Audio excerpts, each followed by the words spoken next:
And welcome back to Primetime Local News. Josh and Buck again talking sports. Bantam AAA Cats, they had a pretty solid week, at least an entertaining week of hockey. So Tuesday night they win on home ice 6-4.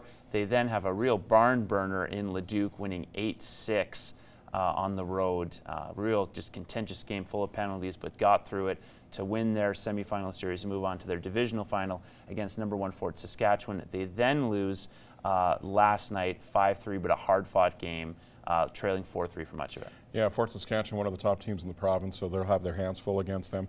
But you know what? This young Bantam team, coached by Cujo, that is, always has those guys ready. And more than anything, they've played some pretty good tournaments and have won on the road a lot of times in those tournaments. So look for them to come home. Look for them in a little bit of bounce back against Fort Saskatchewan. Yeah, and again, head coach Curtis Johnson, or as Cujo, as you refer to him, is pretty confident in his team that they'll bounce back. They've been playing pretty good hockey in the playoffs. That, of course, Game 2 goes down Tuesday evening at 6:15, so looking forward to that. Flipping over to the MLB, where Bryce Harper signs a 13-year, $330 million deal after a lot of posturing initially. My favorite radio show, the Dan Le Batard show, one of the producers was advocating for them to tell Scott Boras to kick rocks. They clearly did not do that. No, I don't know. Like, when is too much too much? And if you break it down per game, how much is he getting paid?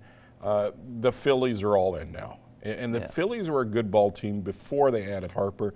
No, they got to be a contender for the National League right now, and you wonder how many teams are in the Harper sweepstakes and who the Phillies are up against, because you never really heard a lot of stories of, this team's offering this and that team's offering that. You never really heard that. Then all of a sudden the deal comes through. Yeah, a lot of money to pay a guy for essentially 4 or 5 bats at bats a game. Not a phenomenal fielder, but the future is uncertain, so who knows. What does Trout get now? Down the road. That's the thing. He might be the one guy worth that kind of money. Back to the local scene. So the PWM Steelers obviously finish off their season, not their regular season, I guess, winning 4-1 on home ice the other day, and they now have a 2-week break before they go to playoffs. So that must be nice to have that rest heading in. Well, you look at it, and some of those girls are at the Canada Games, and that can be very draining, and it's emotional, and sometimes you need just that week just to cool down your engines, get a little relaxed for the body, and get ready for 2 weeks. And of course, they're in St. Albert for the provincial championship. They'll have to go through the defending national champion, St. Albert Slash, so that'll be a tough one. Also on the local scene, Lloydminster Bobcats really quickly finished their season. Tough one in Bonnyville, but they had a better effort in their final regular season game against Whitecourt, losing 1-0. Yeah, good effort. You know what, even a good effort against Bonnyville, it was a spirited game. When Bonnyville's up by what they were up by, and kind of rubbed it in the face of the Bobcats. You hope some of those players will take that during the offseason. Remember what Bonnyville did to us that night, boys, and payback, what can be, and it will be in September for them. And Bonnyville, of course, looking forward to the postseason. They are one of the teams slated to have a chance of winning that AJHL championship. Really quickly before we go, Jerome McGinley retirement ceremony Saturday. Not the end result wasn't great for the Flames, but the ceremony itself.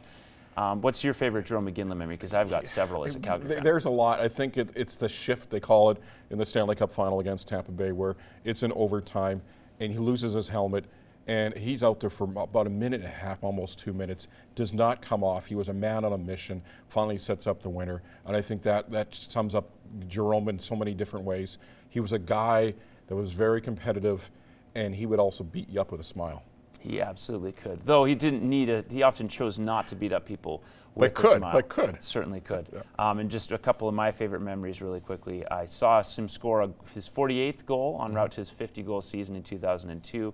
Obviously watching, there's many great moments on that cup run in 2004. I think my favorite memory of him, though, and more it's because of the family watching it together, was hearing the call Iggy before he passed it to Sidney Crosby, who then won the Golden Goal in 2010. And that's how I think many people remember him. Yeah, that one.